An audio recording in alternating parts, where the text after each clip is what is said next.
Okay, hi Year 12. Today's video looks at 1C and we're moving on to geometric sequences, which we're also going to refer to today as a GP because like we did with our APs, a geometric sequence is also referred to as a GP or geometric progression. So that's the language I'm going to use and that's fairly common all over the place. So where we previously looked at an AP, an arithmetic progression, we've now got a different kind of series. So we always need to test our sequence or series because we don't know what kind it's going to be. And that will make us decide what kind of formula we're going to use. So it's really important to know what kind of sequence we've got so we know what formula we need to use. So a geometric sequence is a sequence that has a common ratio between successive terms. That basically means we multiply or divide one term by an amount to get the next term. So remember with an AP we added or subtracted, here we're going to divide or multiply. So there's three sequences below here. The same lettering happens for our first term, so A would be 2, A would be 100 in our second sequence and A would be 1. What we're going to have is a common ratio instead of a D for difference. So what we'd be looking at here was saying, well, let's get our 6 and divide it by 2 and we get 3. Let's get 18 and divide it by 6 and we'd also get 3. So what we're going to find here, our common ratio is going to be 3. Over here, we would find that we'd have 50 divided by 100 will give us a half, or we're going to think of 100 divided by the 50, which is 2.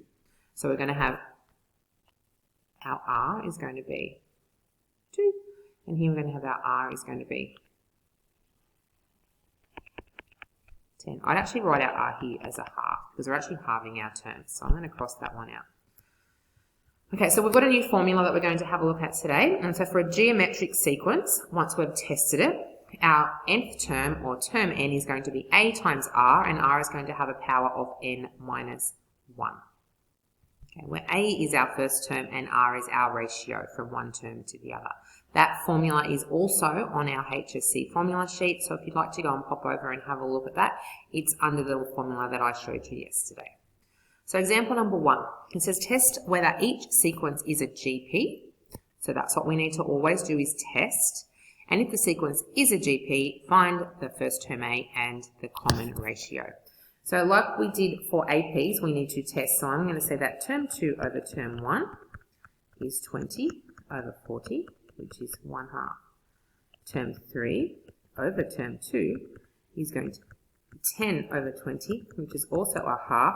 So we're going to say that R is a half and it is a GP.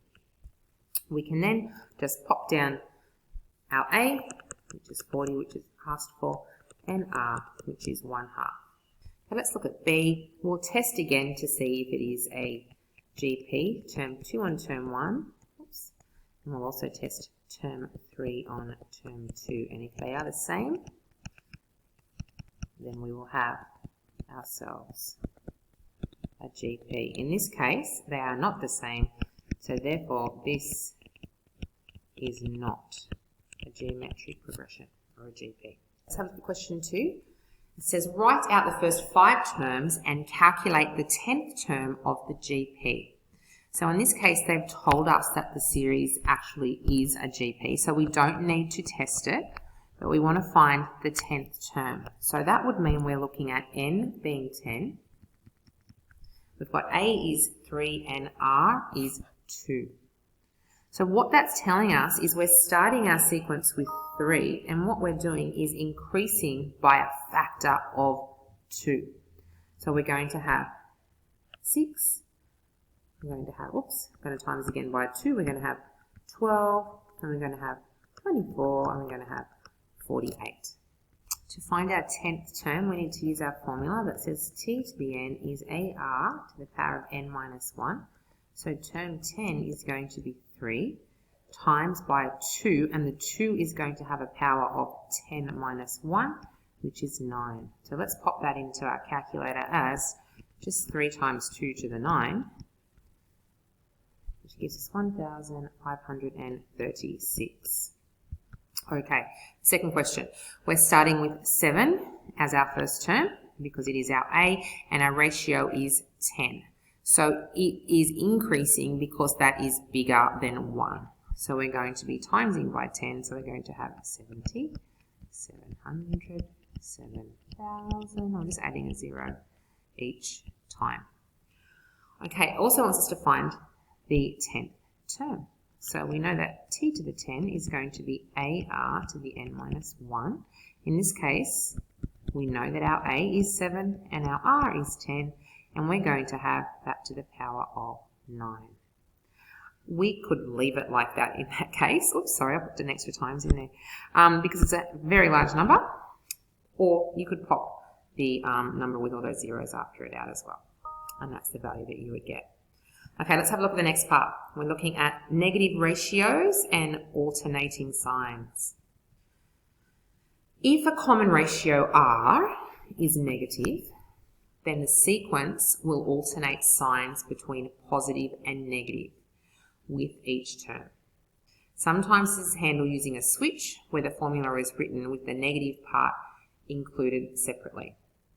So for example, if we had this as our formula, 2 times minus 3 to the n minus 1, where A is our 2 and R is our minus 3, we could write it like that, or what you can see they've done over here is just basically factor out the minus 1 and the 3 separately, but they're both sort of the power of n minus 1. So you could see that either way. So noting that, in this sequence we're going to alternate between positive and negative because when we have a power that is a even number, that will get rid of our negative, and when we have a power that is an odd number, our negative will stay.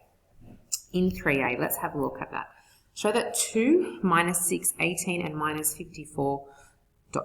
is a GP. Find its first term A and the ratio R. Okay, so we can see that A is 2 already, so we've got that one.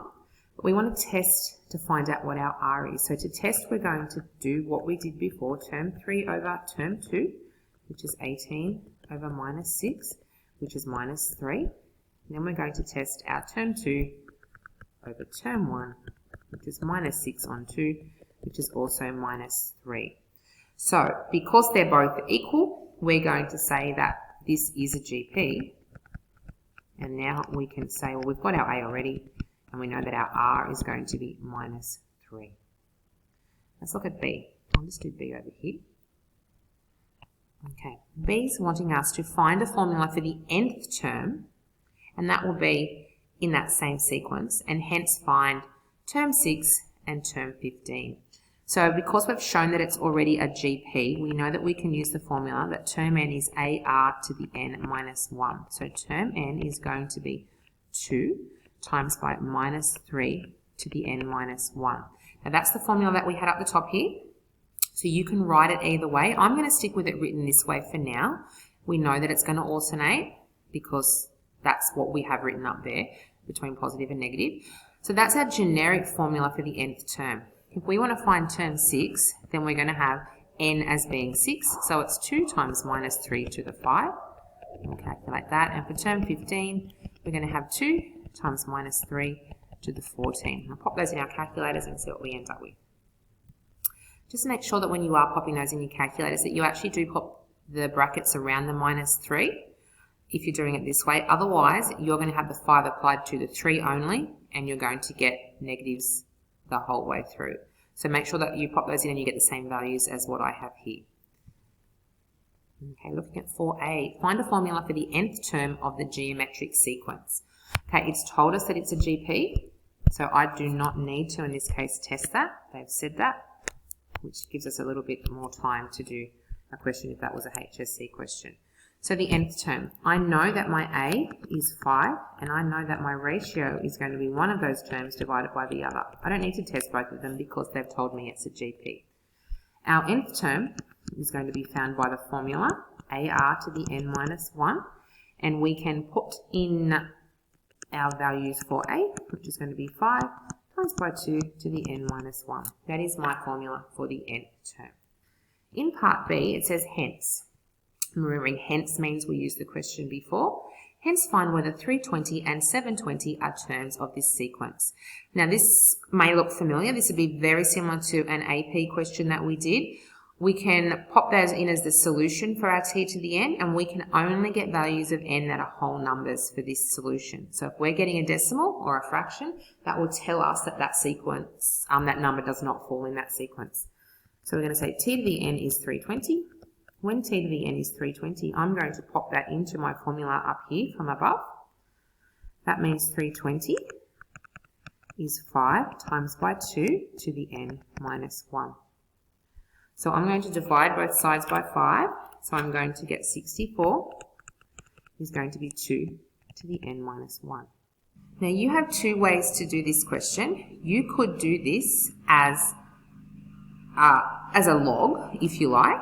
I'm going to look at that by equating powers, and I know that 64 is 2 to the power of 6.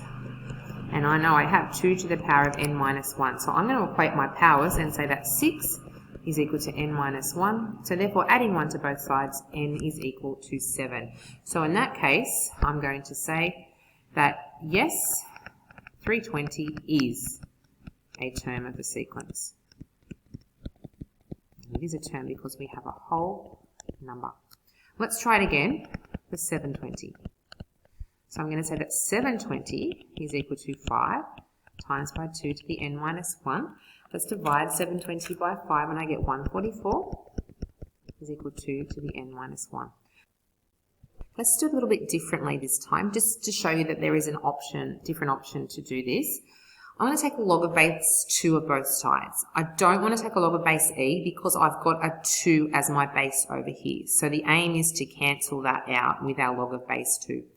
So if I'm going to do that, I'm going to have log of base 2, oops, I did the e by accident, log of base 2 of 144 is going to be log of base 2 of 2 to the n minus 1.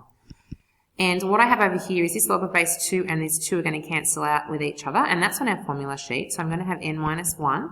And on this side here, I've got a log of base 2.